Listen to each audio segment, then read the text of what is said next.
campagne bi nar a jeex fii ak waxtu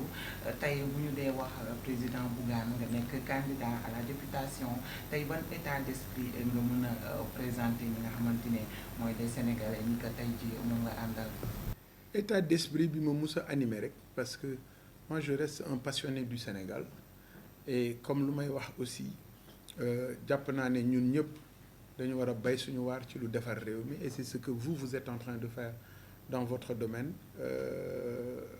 Élection c'est un moment de compétition certes mais du moment boo xam ne moment wu reyante la war a doon wala moment wu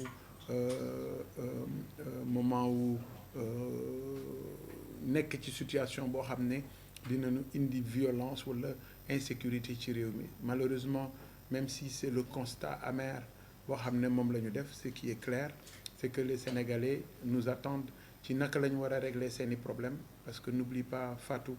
moi j'ai fait le Sénégal des profondeurs, j'ai fait 6 fois le tour du Sénégal, j'ai fait 460 kilomètres dans le Sénégal, c'est 10 fois le tour de la terre. Ce qui est important à mon niveau mooy lépp lu ma la wax ci réew mi gox bu ma la wax ne lii moo fa am kenn du ko teggi parce que tout simplement je fais tout pour que jafe-jafe sénégalais yi nekk au cœur de mon action et c'est ça véritablement qui est l'essence même de mon engagement sur le plan j'allais dire politique. Comme vous le savez, nous on n'a pas un mouvement politique, on a un mouvement citoyen, mais en démocratie la seule légitimité elle est élective. bu ñu la falul mënuloo bokk ci ñuy décider et pour nga bokk ci ñuy décider malheureusement il faut nga dugg ci yoon bi nga xam ne ñoom la politicien yi tracé et c'est pourquoi j'invite tout un chacun et surtout ces Sénégalais qui sont aujourd'hui des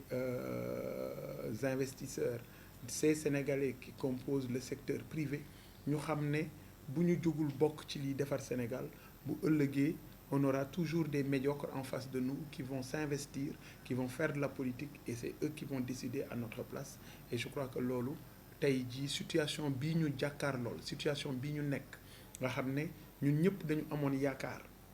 yaakaar bi moo doon le 24 mars on a changé, on a sanctionné des politiques, on a sanctionné un régime parce que régime la woon boo xam ne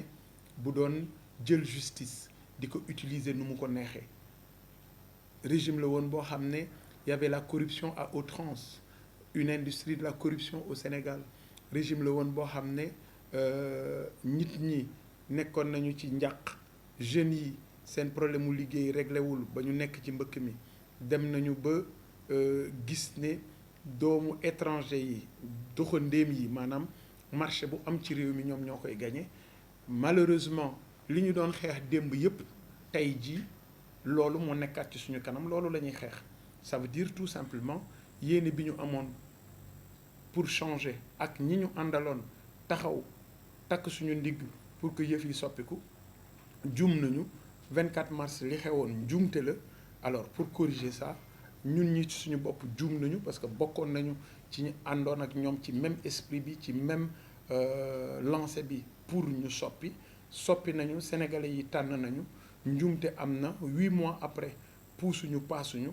tey jii la réew mi gën a metti tey jii la gars yi gën a cuune tey jii la gars yi wane ne tële nañu. La preuve le premier ministre ci boppam moom moo taxaw ne état bi dafa faillir. Alors si l'État a failli alors que moom c'est le premier des ministres, ça veut dire tout simplement qu'il a failli. Ousmane Sonko a accepté, il a reconnu que moom mënul tële na et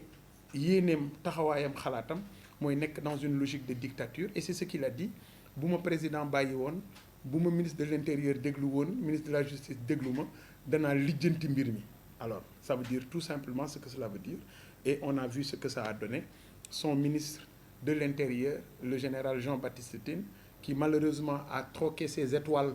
contre des bracelets de PASTEF, et aujourd'hui un militant engagé de PASTEF. Et on a vu ce que ça a donné. 81 personnes de notre délégation arrêté leen yóbbu leen Saint-Louis dóor leen mandat de dépôt nga xool li ñu leen dóoree mandat de dépôt nga xam ne dëgg-dëgg caaxaan la. dinañ leen àtte le 2 décembre pour des gens yoo xam ne certainement ce qui est clair au moins les 82 yëpp dinañ leen libérer parce que amuñu benn motif bu